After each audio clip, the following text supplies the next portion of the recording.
We often live busy lives. Daily, we cross paths with someone who's having troubling times. I set out on a cross-country journey to meet some of our homeless veterans and capture their stories on camera. I ended up traveling 7,100 miles in 30 days. I ventured out to parts of the United States where homeless rates are at an all-time high. What I discovered was this issue was an epidemic. Not only are normal civilians facing homelessness, but our country's veterans are also sleeping on the streets. These individuals raised their right hands to protect and defend our government against all enemies, foreign and domestic. But when they came home, they were faced with a harsh reality. Politicians using veterans to gain entry to Washington, D.C. This documentary is going to show you only two of their stories. First off is Lois Allergan, who was not only homeless, but she was allegedly brutally raped and tortured while serving our country. When I went in, there was only one platoon of us women and 4 men. I refused to have sex with him, and that's when the torture, mentally, emotionally, and physically began.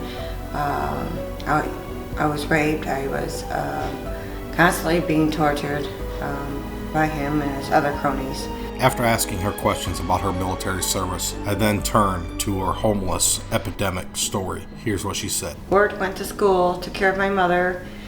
I was the main caregiver until she threw me out on the 4th of July, 2014. And so then my twin sister let me couch hop and put my stuff there in storage unit. And then she just said to me one day, "You can't anymore get your stuff out. You can't sleep on my couch anymore." Even though that I was doing both, sleeping out in my vehicle as well as sleeping on her couch. What my mother did was out of pure hate. All sorts of emotions. I became so depressed. It's like, why? I'm busting my butt. Why do you hate me? You made me feel so unworthy. Never said that I was homeless because I felt that shame and that guilt. And I didn't want to admit that to anyone that I was homeless and that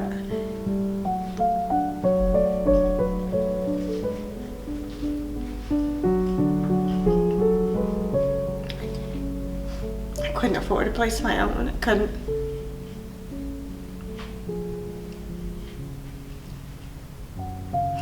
Felt so lost, and but then there's that part of me, that fighter in me that, don't give up no matter what.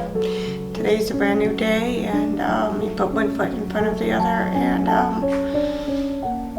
you just keep going. I decided to end the interview off on a higher note by asking Lois to voice her opinion to veterans out there that might be struggling with the same issues she is facing. This is what Lois had to say to them. I'd say a few things. Number one, you're not alone. There are brothers and sisters like us that are right here for you.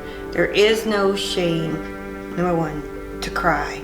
You're human. Don't be afraid to be human. Of course, we become not human when we're in the military, and that stays with us throughout our lives.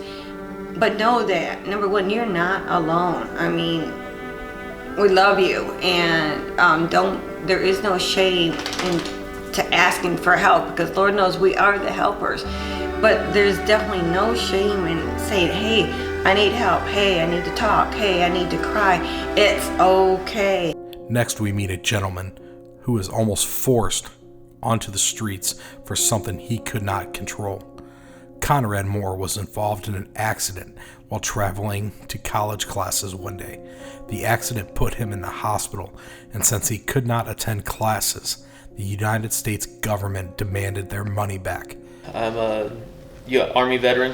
I served from 2000. Well, I was in the Air Force Reserve for about a year. I wanted to go active duty. I'd gotten married, so I joined the Army. They were handing out money like it was nothing, and so I jumped on the bandwagon. I was a medic for 8 years. I learned a lot. I feel like I didn't achieve much, but did a lot. Served in Iraq and Afghanistan. I was stationed at Fort Carson for the majority of my career. When I got out, initially I didn't want to go into the medical field. I wanted to get away from it. And so I went to truck driving school. I eventually found myself, I applied for school into a respiratory therapy program. I put in a year in the respiratory therapy program. I went on my GI Bill. And so I was receiving a housing allowance. I was able to keep us in a place. And a couple months ago, I was in a motorcycle accident. I was hit by a driver, wasn't paying attention, pulled right out, knocked me into the median, broke my leg, broke my arm, road rash, a number of places. And I had to drop out of school. And because I had to drop out of school, the GI Bill stops giving you money. And because I dropped out of school in the middle of the term, they want their money back for school. And I was left in this position of I have no money. I will be receiving no money, and I need to give somebody a lot of money. I turned to the only people I could, which is my motorcycle group, the Combat Veterans Motorcycle Association. I turned to them. I didn't really turn to them. They showed up at the hospital and told me I was going to be getting help. And CVMA works closely with this facility, with Esperanza and Escalante. We work with them a lot and come out here and do service projects and stock the food pantry and stuff. But because of the relationships, I was able to get a home here for me and my family. I have absolutely zero income right now. I just now started going to school again. My case manager and everybody's been real supportive of getting into school. My wife and I are in the same program. We're going for business administration, business management. My doctors told me I can't go back in the medical program. It's got to be about a year before I can start running. I proceeded to ask Conrad more if the Veterans Affairs has been any kind of assistance or helpful to him during his personal strains. The VA wasn't helpful at all when it happened. We were encouraged to go to them, but because of the demographic I fit in as a Caucasian male in my late 20s, I didn't really fit an at-risk demographic, and so they didn't have any programs to assist me. Here's the thing about the VA. The way I see it is that the VA gets a bad rap in a lot of ways because a majority of people don't know what the VA is capable of. Their mission is to help the widow and the orphan and the fallen and the injured. That is their mission, and they're losing that, and they've stepped away from that. I proceeded to ask Conrad about his two young boys. This is the first interview of a full family that I had. This is what he had to say about them. I don't directly tell my kids what's going on, but I also at the same time, I don't hide it from them either. My kids know we're struggling. My kids know things have been hard. Things have always been hard.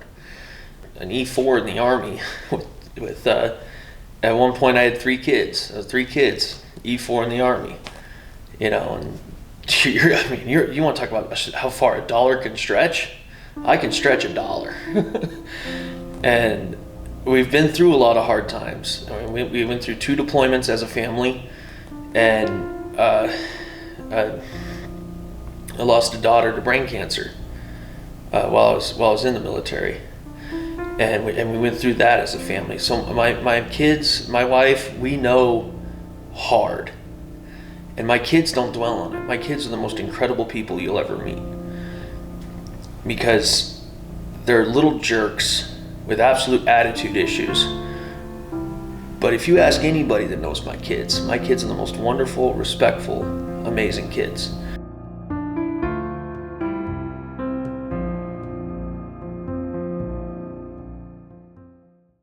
I then asked Conrad the same question I asked Lois. Did he have any advice, any guidance, or anything that he wanted to voice to any veterans going through these problems right now? This is what Conrad had to say. It's okay to ask for help. You're not alone. We are the same. Doesn't matter if his hat says Korea, if it says Vietnam, if it says World War I, World War II, if it's got an anchor or if it's got an eagle. It doesn't matter. We're all the same blood. Brother for brother, it's what we do. Reach out, talk to somebody, and they will listen. You're not alone, and you don't have to do it alone. I want to challenge you, the viewer, to stand up for our veterans. The government needs to be held accountable, especially the Veterans Affairs. I urge you to visit your local VA or homeless shelters and extend a hand to people. You never know what a simple smile will do. Our veterans are slowly dying on the streets, and it's going to take us standing up to let them know we care. I also urge you to visit your local government officials and ask them what they are doing to make this right. Let our voices be heard. Together, we can make a difference. I've been pushing away everybody I love. I don't know what to do. Need a sign from above. I just want to be somebody who knows how to behave, but I'm not even close. Won't you save, save, save, save me? Won't you save, save, save, save me? I am out here alone, 'cause there's nobody left. I need someone to talk to, get this pain on my chest.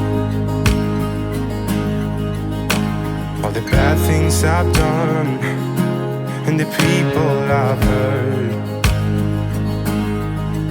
Wanna take that part of me and leave it in the dirt. Won't you save, save, save, save me? Won't you save, save, save, save me? Won't you save, save, save, save me? Oh, save me, save, save me. Oh, I've been trapped in this darkness for far too long now. Wanna tear down the curtains, let the sun shine in. Oh, I've been seeking forgiveness